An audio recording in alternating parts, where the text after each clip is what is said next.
Hello, and thank you for joining Hold On Ministries for a chapter a day. Today, we will be reading from Mark 7. The Pharisees and legal experts from Jerusalem gathered around Jesus. They saw some of his disciples eating food with unclean hands. They were eating without first ritually purifying their hands through washing.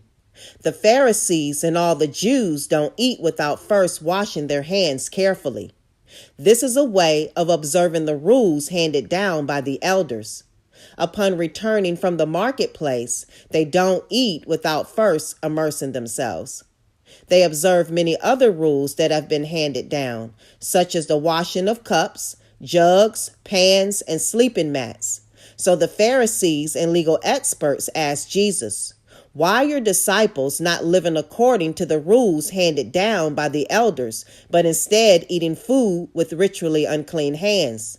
He replied, "Isaiah really knew what he was talking about when he prophesied about you hypocrites. He wrote, 'This people honors me with their lips, but their hearts are far away from me. Their worship of me is empty, since they teach instructions that are human words.'" You ignore God's commandment while holding on to rules created by humans and handed down to you. Jesus continued, "Clearly, you are experts at rejecting God's commandment in order to establish these rules. Moses said, 'Honor your father and your mother,' and the person who speaks against father or mother will certainly be put to death. But you say, if you tell your father or mother, 'Everything I'm expected to contribute to you is Corban,' that is, a gift I'm given to God, then you are no longer required to care for your father or mother. In this way, you do away with God's word in favor of the rules handed down to you, which you pass on to others, and you do a lot of other things just like that."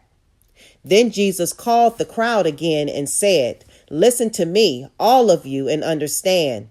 Nothing outside of a person can enter and contaminate a person in God's sight. Rather, the things that come out of a person contaminate the person." After leaving the crowd, he entered a house where his disciples asked him about that riddle. He said to them, "Don't you understand either? Don't you know that nothing from the outside that enters a person has the power to contaminate? That's because it doesn't enter into the heart, but into the stomach, and it goes out into the sewer." By saying this, Jesus declared that no food could contaminate a person in God's sight.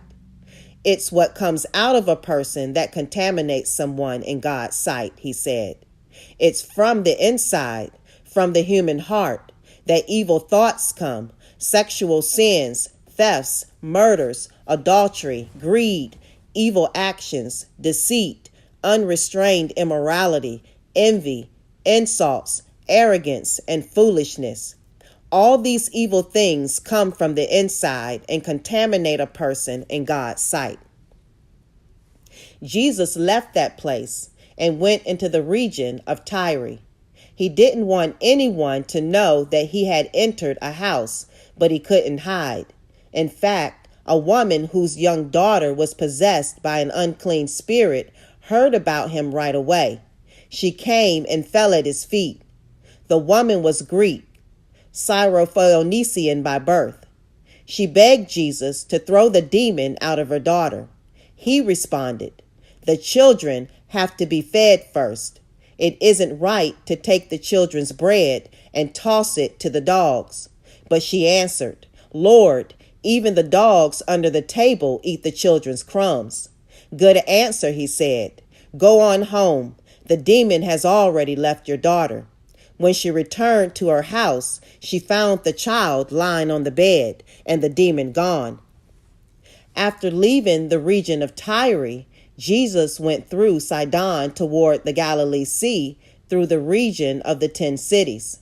Some people brought to him a man who was deaf and could hardly speak, and they begged him to place his hand on the man for healing. Jesus took him away from the crowd by himself and put his fingers in the man's ears. Then he spit and touched the man's tongue.